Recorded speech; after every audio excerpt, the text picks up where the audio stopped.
Inarap na po ni dating Pangulong Digong, mga kababayan, na itong mga Quad Committee ng Kongreso. Sinumbatan siya ni Abante, mga kababayan. Si Pastor daw, mga kababayan, na nagsasabing obispo pa daw siya. Sinumbatan si dating Pangulong Digong na pinagbuka pang walang utang na loob ito. Panoorin po natin, mga kababayan, ha? Maraming salamat po, Mr. Chair. Abante, napaatras, mga kababayan. Opening remarks. Hayaan po niyo ko na mag-English naman. Wow! Pagkat mayroong isang abogado dito, Wag ka na mag-English dahil... ininsulto ang isang butak na ng English na mo. hindi raw marunong mag-English. Hindi naman Gusto ko talaga. pong sabihin sa abogadong yan We was na ako po classmate. ay marunong Sabi niya. mag-English. Baka mas marunong pa ako sa kanya mag-English. Wow, sige daw. Ito po, ang opening remarks ko sa ating senior Nakakaiyak deputy kayo. speaker. Sa Galing-galingan, ating, mga deputy kababayan. speaker, sa aking mga co-chairs, ladies and gentlemen, colleagues, Mga at mga kababayan. Oh. Today Today. marks a significant development in our ongoing inquiry. Sige. Gusto ko yung abogado natin na nang insulto dito sa isang sino yan? member natin dito, makinig ng mabuti. Si At Topacio. i-correct niya ang English ko kung kinakailangan. May For binabasa the ka first eh. time, May binabasa former ka. President Rodrigo Duterte will Pronunciation, appear before this natin? committee to answer questions posed by its members. Sige I would daw. like to begin by thanking him for his presence, Salamat, Thank you. Pangulas, mga kababayan. Mr. President, for coming here. Ang laki ng cross, Rest assured po Jesus. that Congress recognizes your role as our former president, and we will extend to you the respect Ang that estilo the niya, mga position kababayan. deserves. Puri, Maraming tira, salamat o po. tapos Respect, parang uppercut but kay not Duterte, mga deferent. kababayan. Mr. Chairman. However, my friends, colleagues, let me draw a clear line here. Natutulog na si Akop, oh. While we should be respectful, we cannot be differential. Mga kababayan, Diretsuhin mo, we cannot be watching today with disrespected.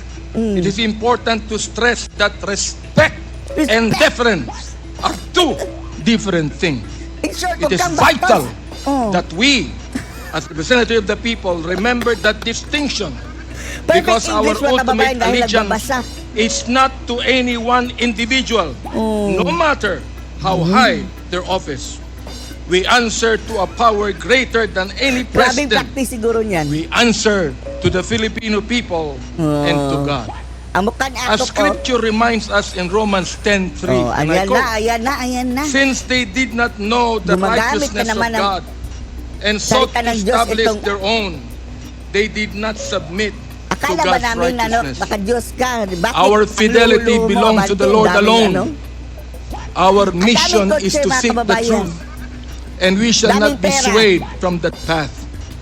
As we have said time and time again, we have organized this inquiry with a solemn purpose to recommend avenues for justice to be served, Oh. seek accountability, and uncover the Akala ba truth namin in aid of as we legislation? adhere to the Oh. rules of inquiries in aid of legislation. Oh, in aid of legislation. And inherent to this is our moral Ano obligation legislation yan? to stop the vicious cycle of extrajudicial killings against our people who cannot defend themselves, Your people to na, stop the ano mga people blatant mo? violations of our Mga Constitution drogista?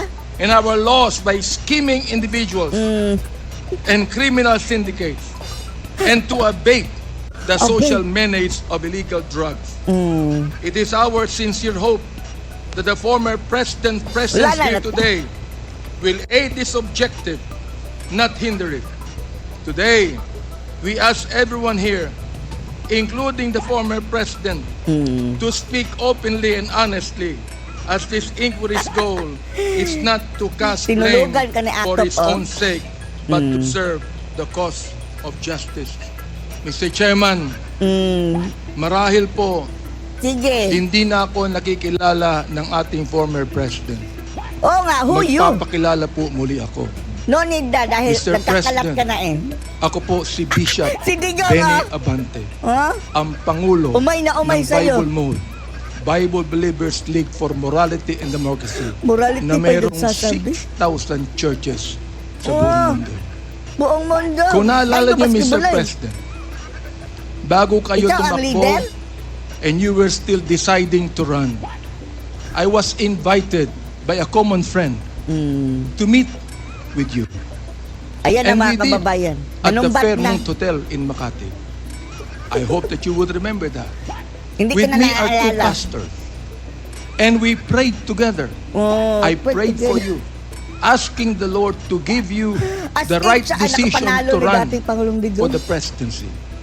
I do not know you from Adam, Oh, hindi ka rin Mr. President. kilala. Oh. but I believe in your cause. Oh. I believe in your plan. And because of this, Mr. President, Hindi mo ba narinig ang sinabi I niya work dati? hard to campaign for you. Tutugisin niya Many mga of durugista the ngayon. pastors of the Sinusumbatan niya. Baptist community voted for you.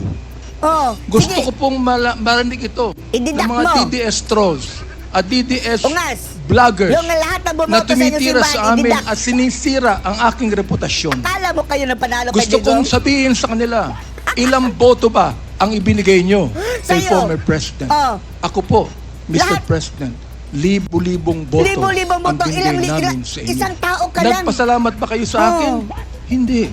Oy, Noli. Nilapitan niyo po ba ako? Eh, sige. Hindi. Ididak mo. Ang Mabuti boto niyo pa, lahat. Senator Bongo, Akala niya ipapanalo Mr. ni dati President, Pangulong nagpunta Duterte. sa aking simbahan at nagpasalamat Nanumbat, kapag mga kababayan. namin kayo at siya, Mr. President. Now, gusto kong sabihin po dito Eto. sa Quadcom na ito. Sige, ididak Ako mo ba'y ang boto, lumapit ha? sa inyo para humingi ng pabor? Hindi po. Ako ba'y lumapit Uy, sa inyo oh. para magrekomenda ng justice, magrekomenda ng general, magrekomenda ng cabinet secretary? Bakit ka naman nalapit? Hindi po. Oh. For Hindi what? ako nagpunta ng Oh. Malacanang. Bawal Hindi kayo yan. nanunungkulan sa loob Kung umamin ka, na taon. lumapit ka dyan, pwede ka Isang kasuhan. beses lang. Ako Oh, po si ay Digong, oh. nagsabi kay Senator Bongo, kung maaari na makapag-usap Sabi po ni Digong, tayo. batukan kita Pumayag dyan. po siya. Ano ka, obispo doon sa nag-usap mga po kababayan. tayo, if you would remember that, Mr. President. Nag-usap tayo confidentially. Ano pong ginawa ko? Binuksan ko po ang Biblia. Oh, Biblia. Ipinakita ko sa inyo na walang ibang tagapagligtas kundi ang Maala-ala mo Panginoong kaya. Kristo. Ipinakita ko sa inyo ang maaaring magbago ng buhay natin, walang iba kundi ang ating Panginoon. Sinabi ko sa inyo ang nakalagay Eto, sa no, John parang 3:16, nagpuulyanin for na God siguro so ito, loved no? the world that He gave His only begotten Son, that whosoever believeth in Him should not perish but have everlasting life. Pastor Jack. Binantayan ko ang inyong panunungkulan. Nakita ko Binantayan? na maganda ang plano nyo. Nakita ko po, Mr. Chair, Diba sinabi niya na ayaw ng Pangulo tutugisin ang mga na itong durugista? bansang Pilipinas mahulog sa This will kamay be bloody. ng mga drug lords at Oo. drug traffickers. Maraming salamat Puring-puri po sa ka. inyo. Wala tayo Nagsimula narinig ba kayo kababayan? ng Ngayon, war on si Marcos na. Kami mga kapastoran, Binibira na si bilib dating po sa Pangulong inyo, Digong. sa inyong ginawa. Sabi nyo, 6 Oh, ngayon, months hindi lang, na presidente, hindi na kaya binili. niyong tapusin ang war on drugs na ito. Inabot po kayo ng 6 na taon. Hanggang ngayon, meron po tayong war on drugs. Hanggang Hindi ngayon, po namin sinabi ni nakalain, Marbillo, Mr. walang war on President, drugs. na sa war on drugs na yan, mamamatay ang more than 30,000. Na mga drugista. Uy, Mr. President. oh, saan yung figure Hindi mo? ko akalain Name na it. more than 7,000 na mga drug pushers ang mamamatay sa kamay ng mga Tapos kapulisan yung pinatay at na sa mga kamay ng drugista. mga riding in tandem. At Hundreds of sinabi po ng thousands, ating ibang hindi na kapulisan, milyon. at gusto kong sabihin, hindi po lahat ng kapulisan. Sapagkat Oh, ang hindi naman karamihan pala po ng lahat. ating kapulisan, Doon mga lang mga mabuting tao, Suhail. at Sa Suhail nais yun. protektahan ang bansang ito. Pero, ang ilang mga pulis pumatay po. At dito nag-testify Nang ang ilan na mga kababayan. na merong reward system na inyong itinanggi nung kayo ay nag-testify under oath doon sa Under Senado. oath. Oh. Ngayon po, bilang bishop po Bishop! ng obispo. Bible mo, hindi ko Hindi lang pala akalain pastor. na kinakailangan pumatay tayo ng more than 30,000 people para Saan mo masugpo po nakuha ang yan? drugs sa Rappler. atin. Oh, Rappler Aba, na naman. Mr. Chair, talo pa natin ang Mexico. Sapagkat ng Mexico, Oh, Mexico bilib nakita tayo ko kay wala Dating pa Pangulong 10,000 namatay. Talo pa natin ng Colombia. Ano nangyari sa Mexico Naging ngayon? killing fields po ang Di ba? Pilipinas Naging nung narco state panahon na yan? ninyo nung kayo Oh. nanunungkulan. Mabuti nga, ginawa Naniniwala dati po Pangulong kami Digong. na dapat hindi manatili ang drugs dito sa ating lipunan. Subalit, hindi po ako Pinagtatanggol ninyo ang naniniwala mga drugista. na dapat tayong pumatay ng more than 30,000 people. Dahilan dito, Propaganda Dahilan na naman dito. mga kababayan. pinatay si Kian Alejandro. Oh, Kian na naman. Anong kasalanan niya? Di ba na-convict na Pinatay yung mga pulis ang isang na ano na Kian? 3-year-old na bata na nahagip ng stray Dahil sa bullet kanyang dahilan amang pumatay drogista. sa isang drug Oh. pusher. Kung Pinatay hindi ang nalaban ang kanyang ama, 9-year-old hindi na nadamay, bata hindi doon naman sa pinatay. Caloocan. Natamaan Mr. ng bala mga President, kababayan, Mr. Chair, collateral damage. ang kanyang bala ay nandun pa sa kanyang katawan nung siya'y nilibing. Subalit anong sabi ng funeral service? Siya po'y namatay dahil sa pneumonia. Funeral service Pinatay ba po ang ang isang magdadiagnose? driver ng tricycle driver Bibigay sapagkat ng sinakay cause of niya death? ang isang drug pusher. Yung drug pusher pinatay. Pero Oh, yung driver kasuhan niya ng sila. tricycle pinatay din, Mr. Oh. President. Hindi Si niyo po Digong alam ba to. ang bumangbang Hindi niyo po doon? alam to. Hmm. Ngayon, meron pa. Ikaw Meron may pong hindi- isa hindi mo dahil sa alam yan. tokhang kumatok sa isang pintuan. Ilan ba ang Hinanap taong isang naisalba dahil taong sa tokhang? nagkakalampilo na isang drug pusher. Hindi nakita. Pinatay. Yung pinagtanungan. dami na pinatay. Yung pilo, Si- buhay pa. May Mr. 30,000 ka na President, kwento, Mr. ha? Chair. At naglalako pa Dapat hindi ka palagay ko matatapos. ng 30,000 ang drugs na yun. kwento mo. Sige. Hindi ko po maintindihan to. Hindi ko po maunawaan kung bakit ganon. Samantalang ngayon, sinuportahan ilan kayo ang ng pinatay? maraming pastor ng Baptist community.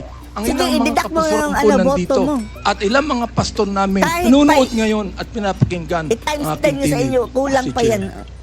Ako po ay binabas araw-araw Oh. ng Pastor mga Jack. bashers ng DDS Abanting troll, Patras. ng DDS Ungas. vloggers. Oh. Minumura itong taong ito. Junipot. Sinisira ang aking reputasyon. Minumura Jungas. po ako ng katulad ng inyong pagmumura, Junok. Mr. President.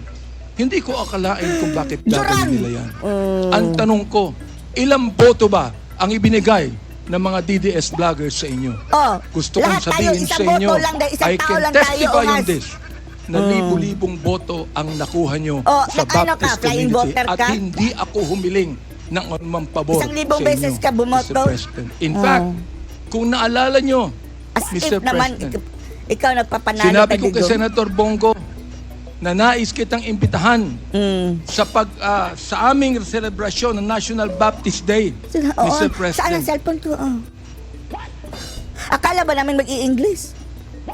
Dihinto ko lang po yung pakikipag-usap na ito ni Delga sa ating presidente para po Umay na umay si sa akin. Duterte, oh.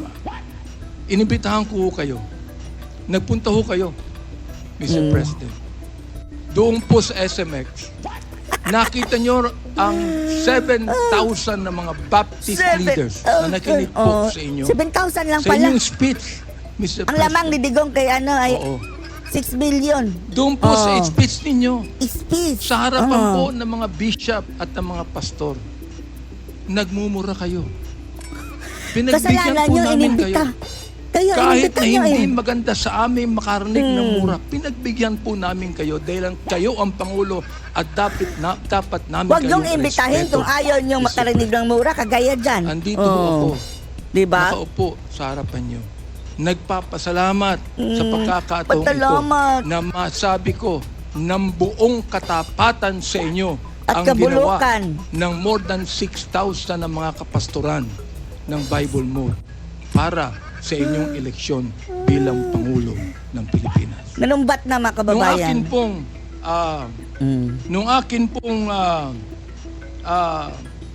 nag-file ako ng bill, Mr. President. Sige, Yung pong sige. tinatawag Ubusin mo na nating ng oras. Republic Act Ubusin mo ng oras, 11897, Abante. an act declaring the second Thursday of January of every year a special working holiday to be known as National Baptist Day. Sinuportahan po ito ng Naging lahat batas ng na mga yan, mga congressman. kababayan. Naging batas na yan. Sinuportahan po ito ng lahat ng mga senador. Okay. At Okay. nilagay po sa inyong opisina. Pinirmahan nyo ba? Hindi pinirmahan, Ang bill pero na yan? nag-lapse Hindi po. into law. Naging batas yan because it lapsed into law after 30 Pareho days. lang din yan eh. So Pero ano pinagngangat-ngat Okay mo? lang po sa amin yun. Okay lang po sa Pasalamat amin ka, yun. hindi binito. Yun na lang siguro ang maaaring pasalamat ninyo, Mr. President, sa amin. Bilang pagboto namin sa inyo ng mga Ididak mo yung libo-libo boto mga ninyo, Baptist leaders at Baptist members sa buong kapuluan. Hanggang ngayon, nirerespeto po kayo ng aming kapastoran. Akala ba namin 10 minutes Hanggang lang? ngayon, pati yung kapastoran Kanina po pa ito namin sa nagsasalita Mindanao, eh. ginagalang kayo. Marami kami pastor sa Davao na ginagalang po kayo. Wala kaming pake. Bakit po? Sapagkat kayo ay naging Pangulo ng Pilipinas. Ay nako mga kababayan, anong masasabi niyo dito sa kabulukan na naman nitong si Atras Abante? Post the comments below.